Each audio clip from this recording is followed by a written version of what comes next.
আসসালামু আলাইকুম। ভারতের পুরসেন বর্ডারের অর্থ বাণিজ্য এবং আমলিগ বনাম তারেক রহমান মুখোমুখি। আসেন ছোট্ট করে একটু বিশ্লেষণ করি। ডাক্তার জাহিদুর রহমান, প্রধানমন্ত্রীর তথ্য উপদেষ্টা, যেদিন বললেন যে ভারত সম্ভবত তাদের ইচ্ছাকৃতভাবে পুরসেন করছে না, তখন আমিও নিজেও বিভ্রান্তিতে ছিলাম এবং এটা নিয়ে আমিও সমালোচনা করেছি যে তিনি ভারতের তোষামোদি করছেন বা দালালি করছেন। কিন্তু যখন তিনি দিল্লি থেকে অপমানিত হয়ে ফিরে আসলেন, তারপরে আসল সত্যটা বের হয়ে আসলো। প্রথমত ওনাকে নিয়ে বলি, উনি একটি বাক্যে দুটি পাখি শিকার করতে চেয়েছিলেন। একটি হলো ভারতের ওই উক্তি দিয়ে ভারতের তোষামোদি করা বা ভারতের পক্ষে থাকা। দ্বিতীয়টি হলো যাদের নাম বলা হইল না যে পুশিনের সাথে কারা জড়িত, উনি তাদের থেকেও নিরাপদ থাকলেন। কারণ বর্তমান সরকারের অনেক এমপি, মন্ত্রী বা উপদেষ্টারা বেশ একটু ভীতু সন্ত্রস্ততার ভিতরে আছেন। যেন আওয়ামী লীগের সময় যেমন বারাকাত সাহেব ছিলেন অর্থ উপদেষ্টা, বিভিন্ন অ্যাঙ্গেলে সরকারের পক্ষে কথা বলেছিলেন, কিন্তু তারা এখন জেলে। এই সরকারের ভিতরে থেকে এই ডাক্তার জাহিদুর রহমানের মতো কিছু লোক আছে যারা ভিতরে ভিতরে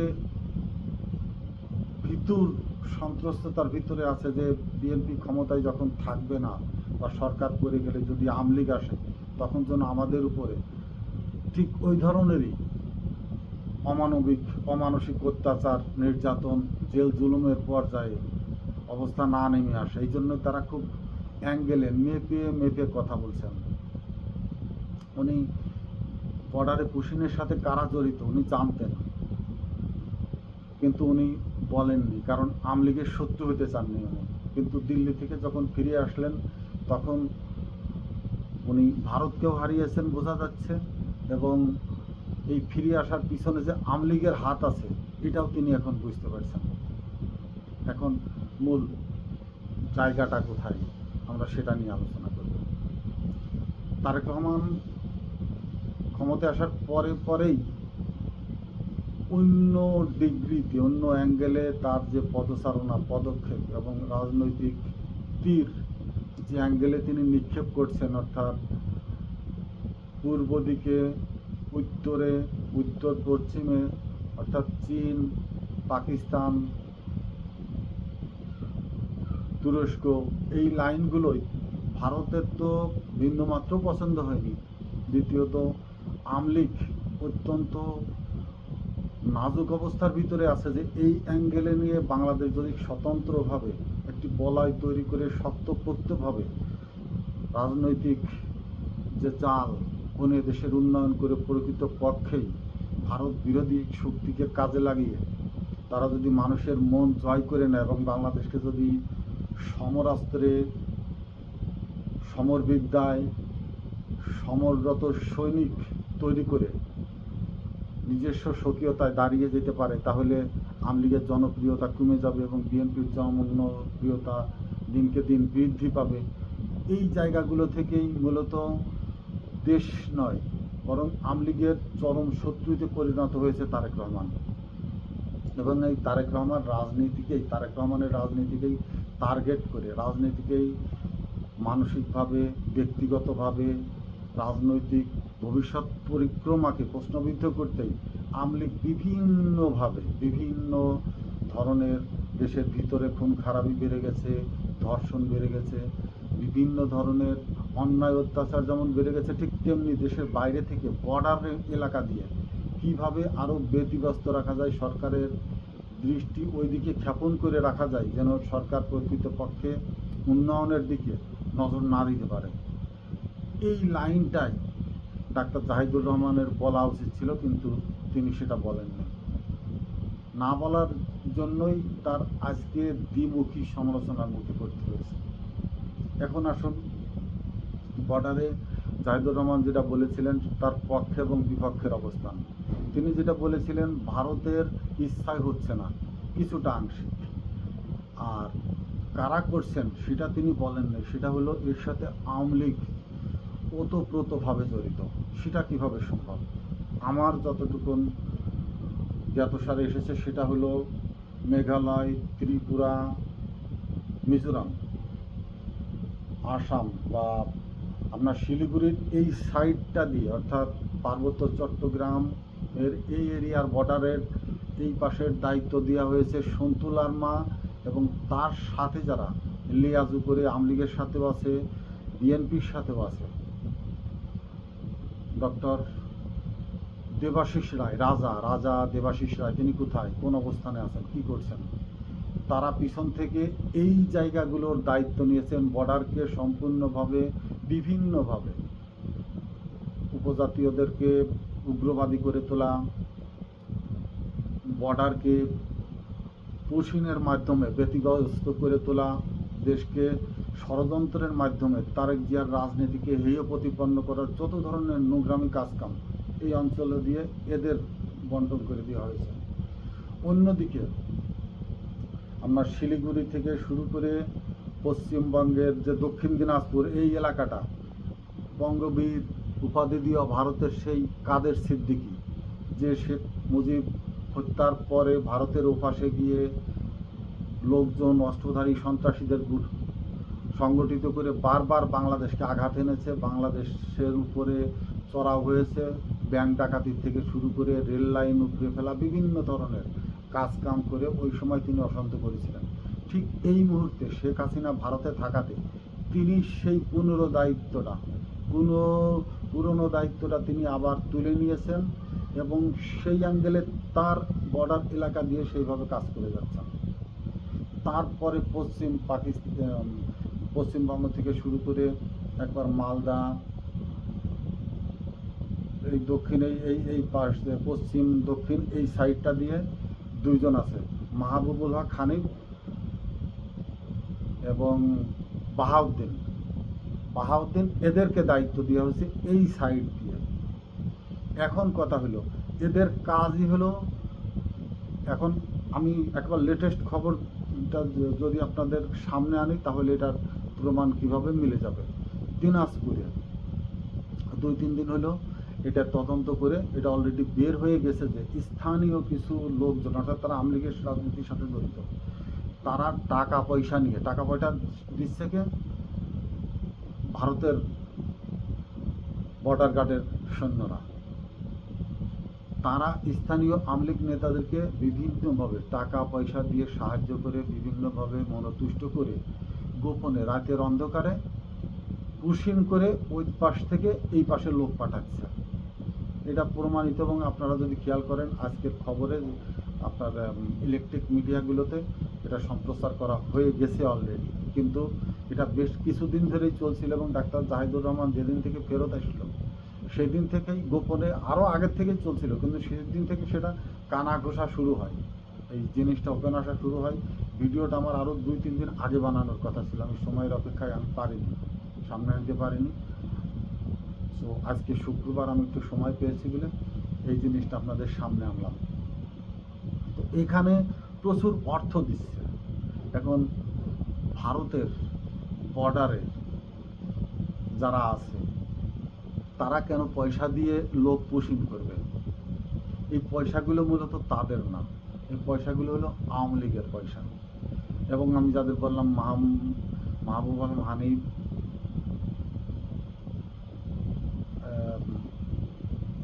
কাদের সিদ্দিকী, সন্তু লারমার গ্রুপের অনেক লোক জড়িত, বাহাউদ্দিনের পাশে বাহাউদ্দিন, এদের মাধ্যমে আওয়ামী লীগের যে কোটি কোটি টাকা বিদেশে পাচার করা ছিল তার বড় ধরনের একটি অংশের মালিক তো ভারতে আছে এরা।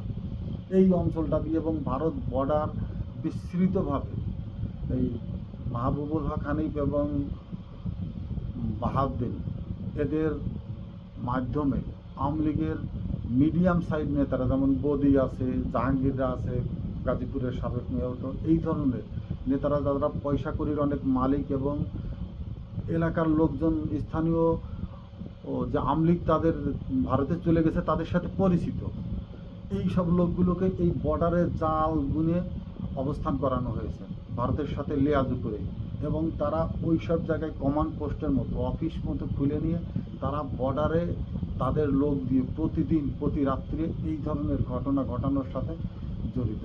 কোন জায়গা এপাশে কোন এলাকায় কার বসবাস আমলিক করে এটা তারা জানে, তাদের কাছে লিস্ট চলে গেছে এবং তারা লিস্ট সংগ্রহ করেছে এবং তাদের কাছের লোক রাতের অন্ধকারে তাদের সাথে যোগাযোগ করাচ্ছে, যোগাযোগ করে 2 জন 5 জন 10 জন লোক এপাশে আনা হচ্ছে। এপাশে আনা হচ্ছে এরা কারা?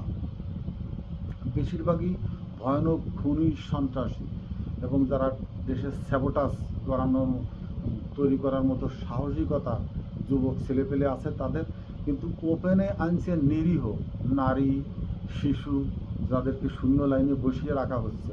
এটাও এক ধরনের গুটির চাল দেখানো হচ্ছে। এদেরকে বিভিন্ন জায়গা থেকে, যেমন আমাদের বস্তি টস্তির রাস্তার পাশে থাকে, বিভিন্ন রেল কলোনিতে অস্থায়ীভাবে বসবাস করে, তারা স্থানীয় শ্রমিক লেভেলের কাজ করে। এদেরকে ওই আমলিগের নেতারাই ধরে বিজিবিকে বলছে, ভারতের বর্ডার গার্ডকে হাতে তুলে দিচ্ছে, এদেরকে বসিয়ে রেখে তারা নেয় না, 1 দিন 2 দিন করে বসিয়ে রাখছে যেন পুরা বিজিবি এবং স্থানীয় লোকজন তাদেরকে ঘিরে তাদের কার্যক্রম পরিচালনা করে। কিন্তু রাতের অন্ধকারে ওই সুযোগটা নিয়ে তারা অন্য পাশ দিয়ে যাদের সাথে অর্থনৈতিক লেনদেনের মাধ্যমে মানুষ পুশিং করবে, সে কাজটা তারা ওই লাইনে সেরে ফেলছে, চোখের আড়ালে নিয়ে কাজ করছে।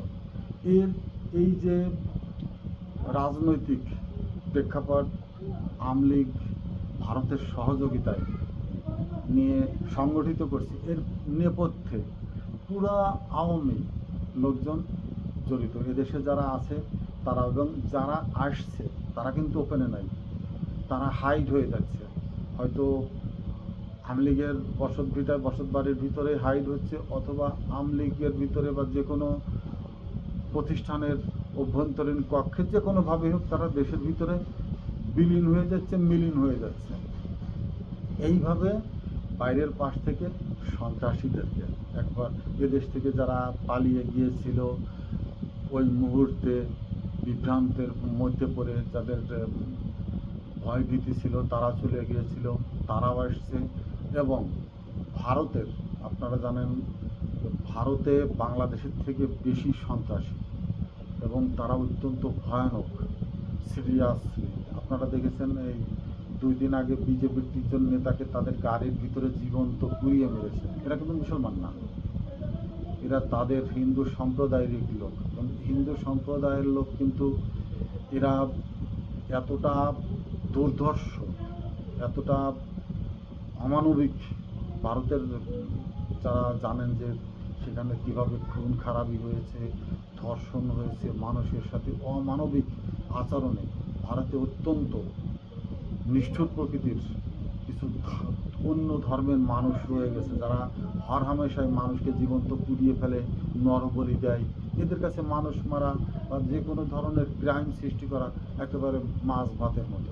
বাংলাদেশে যেমন ফাঁসি দেওয়ার জন্য কিছু আসামি তৈরি থাকে, ফাঁসির কাস্টে ঝোলানোর জন্য নিজেরা আসামি, অথচ তারা জল্লাদের ভূমিকায় চলে যায়। ভারতে এই ধরনের অহরহ জল্লাদ পাওয়া যায় অর্থের বিনিময়ে। তাদেরকে কন্ট্যাক্ট করা হচ্ছে বড় অর্থের বিনিময়ে। তাদের ফ্যামিলির পরিবারের লোকজন পাশে আমলিগেল তারা টাকা পয়সা দিয়ে দেখবে, খরচ খরচা দিবে, কিন্তু বাংলাদেশে এসে বড় ধরনের হাদির মতো ওই ধরনের পরিচিত ফেসকে বা সরকারের কোনো বড় ধরনের প্রতিষ্ঠানে হামলা হোক, সরকারকে সরাসরি তারেক রহমানের উপরে ব্যক্তিগত আক্রমণ হোক, যে ধরনের ক্রাইম সৃষ্টি করে তারা যে কোনো সময় আবার ভারতে চলে যাবে। এই ধরনের যেমন হাদিরা হত্যার আসামিরা কীভাবে ক্লিয়ারেন্স শুক্রবার দিন নামাজের সময়, কতটা নিখুঁত পরিকল্পনা। এই পরিকল্পনা করবার জন্য মেধাবীরা ভারতে বসে আছে, আমলিগের ভিতরে আছে, এবং আমলিগের রয়ের সিনিয়র সিটিজেন যারা, তারা এগুলো সুন্দর সিস্টেমেটিক্যালি উপায় ঘটানো এবং ঘটিয়ে নিরাপদে বের হয়ে যাবার পরিকল্পনা তারা সেখানে বসে করছে। এবং সেই পরিকল্পনা মোতাবেক বাংলাদেশে প্রকৃত পক্ষে দ্বিজাতি ভিত্তিক যারা আছে অথবা যারা জাতিগত কোনো তাদের কোনো রাষ্ট্রই নেই, তারা মানুষ কিন্তু কোনো দেশের নাগরিক নয়, তারা ভ্রাম্যমান। প্রায় সারা পৃথিবীতে বলা হয় 4.5 কোটির উপরে মানুষ আছে যাদের কোনো নিজস্ব ল্যান্ড নেই, দেশ নেই, যারা কোনো জাতিগতভাবেও কোনো নাগরিক হিসাবে পৃথিবীতে পরিচিত নেই। 4.5 কোটি মানুষ আছে। তার ভিতরে ভারতে তো অনেক থাকার কথা, কারণ ভারতের নিজস্ব দেশেই প্রচুর ভূমিহীন রয়ে গেছে, যে ভূমিহীনদেরকে ভারত কখনোই নাগরিকত্বই দেয় না। ভারতের নিজস্ব ভূখণ্ডের ভিতরেই কয়েকটি ধর্মের লোকজন রয়ে গেছে, যে ধর্মের লোকজন ভারতের নাগরিকত্ব পায় না। একসময় বাংলাদেশে দেখতাম যারা দক্ষিণ দিনাজপুর থেকে নীল চাষিরা আমাদের দেশে নিয়ে আসছিল, কালো কালো লম্বা মানুষ, যারা শোয়ার তারা তো নীল ক্ষেতের থেকে বাংলাদেশের সরকারিভাবে ইংল্যান্ড সরকারিভাবে খাস জমিতে তাদের বসতি স্থাপন করতে দিয়েছিল, কিন্তু তাদের ভূমি ক্রয় বিক্রয় করাই নিষেধ ছিল, এবং এদেশে তারা তখনও নাগরিক হতে পারেনি, নাগরিকত্ব দেওয়া হতো না, ভোটার হতো না। পরবর্তীতে তারা মূল জাতির সাথে এখন হয়তো তারা ভোটার হয়েছে বা নাগরিকত্ব হয়ে মিশে গেছে।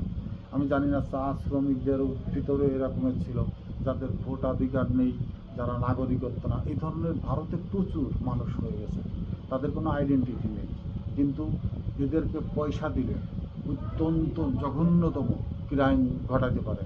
তো এই ধরনের লোকজনের সাথে আওয়ামী লীগ এবং ভারত নিজেই তাদেরকে বেছে খুঁটে রিক্রুটিং করছে, এবং তাদেরকেই বড় ধরনের পয়সার বিনিময়ে বাংলাদেশের অভ্যন্তরে পুশিং করে দেওয়া হচ্ছে, এবং তাদেরকে গোপনীয়তা বজায় রাখতেই মূলত শূন্য লাইনে যাদেরকে ওই যে মহিলা শিশু দেখা পলিথিন বেঁধে তার নিচে 2 দিন 3 দিন করিয়ে বসিয়ে রাখছে, মানে ওটা হলো এক ধরনের টিকটিকির লেজ বসে আছে, ওইখানেই সবার নজর, ওইখানেই সবার খেয়াল, কিন্তু 2 পায়ের মাঝখান দিয়ে হামাগুড়ি দিয়ে কেউ ঢুকে পড়ছে এদেশে পিছন থেকে।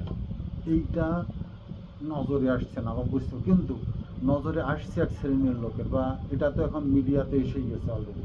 আজকে সকালের 8টায় খবরে যারা দেখেছেন, কিন্তু এই জিনিসটা আরও বেশ কয়েকদিন আগে, যেদিন ডাক্তার জাহিদুর রহমান ব্যাক করলো তার আগের থেকেই শুরু হয়েছিল, অদ্যাবধি চলছে। যেটাই হলো সেটা এখন ওপেন হলো, এবং ভারত যে বাংলাদেশের রাজনীতি নিয়ে গুরুতরভাবে চিন্তিত সেটা আওয়ামী লীগ তাদেরকে ধরিয়ে দিচ্ছে, এবং আওয়ামী লীগ তাদেরকে পুরা সহযোগিতা করছে। ইতিমধ্যেই আপনারা লক্ষ্য করেছেন G8 সম্মেলন শেষ হয়েছে। G8 সম্মেলনে মোদিকে কিন্তু ডোনাল্ড ট্রাম্প কাছেই ঘেঁষতে দেয়নি, একেবারে কাছেই ঘেঁষতে দেয়নি। তারপরেও তিনি মোদি স্বআগ্রহে মোদির কাছে গিয়ে হাত বাড়িয়ে দিয়েছেন, কিন্তু মোদি ওনার সাথে হ্যান্ডশেক করেননি। বরঞ্চ একটি সাক্ষাৎকারে দেখা যাচ্ছে মোদিকে দেখিয়ে বলছেন দেখতে খুব সুন্দর, অর্থাৎ মোদি দেখতে খুব সুন্দর, ভালো মানুষের মতো, কিন্তু তিনি তাকে কিলার বলছেন, মানুষ হত্যাকারী বলছেন, এবং শয়তানরূপী মানুষ বলছেন বিভিন্নভাবে মোদিকে। তো এই জিনিসগুলো ভারত আরও বেশি নাজেহাল অবস্থার ভিতরে আছে, এবং তার ভিতরে বাংলাদেশের রাজনীতিতে তারেক রহমানের যে সাদৃশ্য ভূমিকায় অবতীর্ণ হয়েছেন। এই জন্যই বারবার এর আগে আমিও বলেছি যে একজন পুরুষ শাসকের প্রয়োজন, যে কিনা নিজস্ব বুদ্ধিমত্তায় চূড়ান্ত সিদ্ধান্ত এবং সেই সিদ্ধান্ত বাস্তবায়নের দৃঢ় পদক্ষেপ নিতে সক্ষম হয়। এই জন্যই পুরুষ রাষ্ট্রপ্রধানের প্রয়োজন, এবং সেটা তারেক রহমান যথাযথভাবে ভারতকে বুঝিয়ে দিচ্ছেন, এবং বুদ্ধা রাজনীতিবিদ যারা এদেশে প্রকৃতপক্ষেই ভারত বিরোধী নয়, কিন্তু ভারতের পররাষ্ট্র নীতি বিরোধী যারা, তারা বুঝতে পারছেন তারেক জিয়ার পদক্ষেপ সঠিক আছে।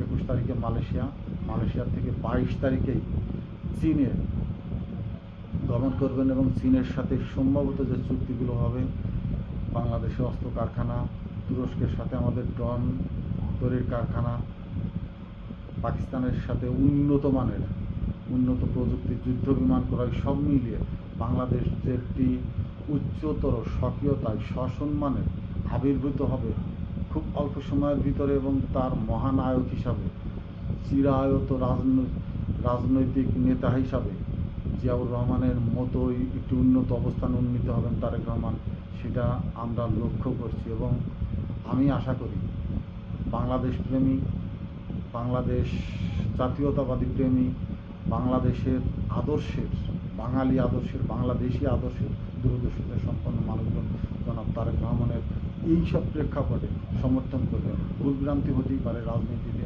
হবে, শুধরাবে, কোনো কিছু, অনেক কিছু প্রজেক্ট হয়, সেগুলো পরীক্ষামূলক, পরীক্ষা নেওয়া হয় কাদের ভিতরে লোক। আপনাদের দেখেছেন গতকাল তিনি সিলেট গিয়েছিলেন এবং সিলেটে গিয়ে পুরা এলাকার এমপিদের দেখে তিনি বলেছেন যে আপনাদের সংসদ নেই, আপনারা এখানে কেন। অর্থাৎ তিনি যার যার কাজে নিয়োজিত থাকতে বলছেন, যার যে দায়িত্ব সেই দায়িত্বের ভিতরে তিনি তার দায়িত্ব পালন করে বেড়াচ্ছেন। একজন সংসদ সদস্য তার দায়িত্ব পালন করবেন। সংসদ সদস্য তো প্রধানমন্ত্রীর চামচামি করে বেড়াবেন না, প্রধানমন্ত্রীর ছায়ার নিচে থাকার চেষ্টা করবেন না। তিনি তার কর্মকাণ্ডের ভিতরেই প্রধানমন্ত্রীকে আকৃষ্ট করার চেষ্টা করবেন। সশরীরে প্রধানমন্ত্রীর সামনে গিয়ে নমস্তে, এটা তিনিও পছন্দ করছেন না। অর্থাৎ চামচামি তোষামদি তিনি পছন্দ করছেন না। এইগুলো যারা পছন্দ করে না তারা নিজেরাও কখনো চামচামি তোষামদি পছন্দ করে না, যে সেও কারোর কাছে গিয়ে চামচামি করুক বা তোষামদি করবে না, সেটা তার পুরুষোচিত যে মানব সত্তা, এটার মূল্যায়নই অভাবনীয়। আমি আশা করি ভারতের এই গোপন ষড়যন্ত্র, ইন্ডিয়ার এই নগ্ন হস্তক্ষেপ বাংলাদেশের রাজনীতিতে সাধারণ মানুষ বুঝতে পারবে এবং এর বিরুদ্ধে সোচ্চার হয়ে দাঁড়াবেন ভবিষ্যতের জন্য। আসসালামু আলাইকুম।